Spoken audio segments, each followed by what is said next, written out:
खुशामदीद। आप देख रहे हैं अदर स्पोर्ट्स। मेरा नाम है वकास हबीब राना। आज की बड़ी खबरों में खबर ये है कि शाहीन शाह अफरीदी काकूल में पाकिस्तान क्रिकेट टीम का कैंप छोड़कर पेशावर रवाना हो गए हैं और आर्मी चीफ के साथ पाकिस्तान टीम का जो इफ्तार था वो उसको थोड़ा सा पोस्टपोन हो गया, उसकी डेट चेंज हो गई है।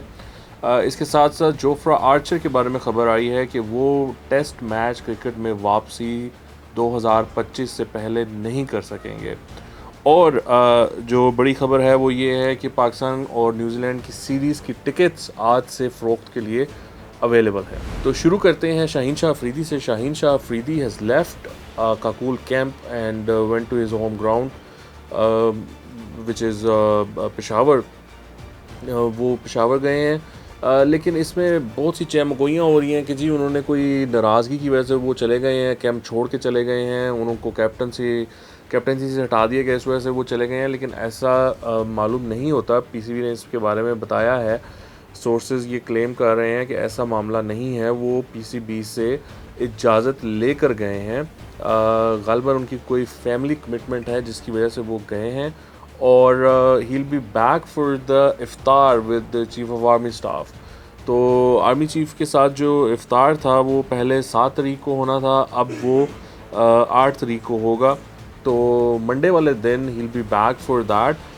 तो इसमें बड़ी बड़ी इस टाइम ना मतलब वो फैली हुई हैं चटपटी न्यूज़ के शाहीन शाह अफरीदी को किसी तरीके से फटा हो जाए, शाहीन शाह अफरीदी को गंडासा शंडासा लेकर हमला कर दे बाबर के ऊपर कि क्यों मेरे से ली तुमने कैप्टनसी। लेकिन वो हो नहीं रहा। लेकिन वो जो थोड़ी बहुत भी कोई हलचल होती है उसको बहुत ज़्यादा बढ़ा चढ़ा कर बताया जाता है। तो आर्मी चीफ के साथ मैंने जिस आपको बताया कि वो स्केड्यूल कि वो इफ्तार डिनर होगा उनके साथ 7 तारीख को, यानी कि कल, लेकिन वो नहीं हो रहा। अब उसको पोस्टपोन कर दिया है, वो 8 तारीख को चला गया है। आपको पता है कि पहले ये एक्चुअली 8 को ही होना था, फिर उसको 7 पे किया गया, अब वो दोबारा 8 पे चला गया है। तो पाकिस्तान क्रिकेट टीम एक दिन और गुजारेगी काकूल में और वहाँ पर उनकी ट्रेनिंग वगैरह चल रही है। आपने विजुअल्स देखे होंगे, आज़म खान बेचारे पहाड़ चढ़ रहे हैं, वो बाकी ड्रिल्स कर रहे हैं। जुल्म है बच्चे पे, मैं कहता हूँ बहुत जुल्म है। उस बेचारे को हाई इंटेंसिटी ट्रेनिंग में डाल दिया है। पहले वैसे वो आई थिंक उसने वैसे भी नहीं करनी थी, चलो ये वाली करके शायद उसको कोई फ़र्क पड़ जाए, बट लेट्स सी कि कोई फ़र्क पड़ता है या नहीं पड़ता उसकी फ़िटनेस पर। ये ना हो कि वो फटीग हो जाए और फिर न्यूजीलैंड की सीरीज़ के में वो कहीं पर क्रैश कर जाए। जोफ्रा आर्चर के बारे में बड़ी इंटरेस्टिंग न्यूज़ है। वो ये आपको पता है कि इंग्लैंड के फास्ट बॉलर हैं, he is a fabulous bowler, लेकिन वो अपनी इंजरी की वजह से एक लंबे अरसे से बाहर हैं। अब ये मालूम पड़ा है कि जोफ्रा आर्चर की इस साल ही वापसी होगी वाइट बॉल क्रिकेट में। रॉब की जो कि ईसीबी के करता धरता हैं, उन्होंने बताया है कि Jofra Archer will be able to make a come back in this year और वो वाइट बॉल क्रिकेट में खेलेंगे। उन्होंने कहा है कि वर्ल्ड कप जो है T20 it's sort of a fair target कि वहाँ पर हम उसको टारगेट करें और जोफ्रा आर्चर वहाँ पर खेलें।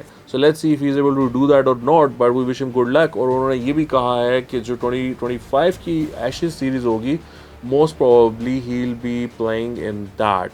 तो मतलब 2025 में एशेज़ में जाकर Jofra Archer will make his comeback in the red ball cricket. So, I mean, he's a fantastic talent. So we're really looking forward to seeing him perform and play. I mean, the guy is young. खैर अब तो नहीं, उसकी उम्र हो गई है, लेकिन फिर भी उसको देखना चाहेंगे हम। और पाकिस्तान और न्यूजीलैंड की सीरीज़ की टिकट्स जो हैं they are available for sale. आज से आप उनको हासिल कर सकते हैं।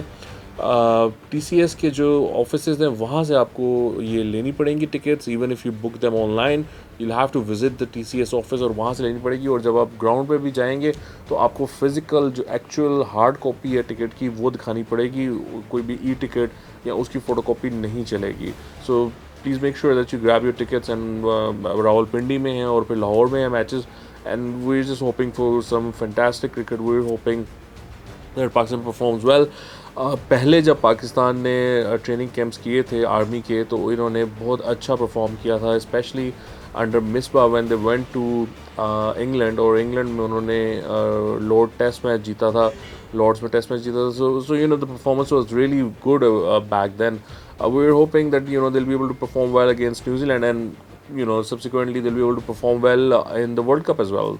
सो अब देखते हैं आर्मी कैंप की, आर्मी में ट्रेनिंग करने से उनको क्या फ़र्क पड़ता है, पाकिस्तान टीम को कैसे वो अपनी परफॉर्मेंस को बेहतर करते हैं। फिटनेस से फ़र्क तो पड़ता है, there is no doubt about that, but of course there are other factors involved as well in cricket. आपकी स्ट्रैटेजी कैसी है, माइंडसेट कैसा है, आपके प्लेयर्स इन फॉर्म हैं या नहीं है, आपका कोचिंग स्टाफ कैसा है, ड्रेसिंग रूम का एनवायरनमेंट कैसा है, ऑल दीज थिंग्स मैटर।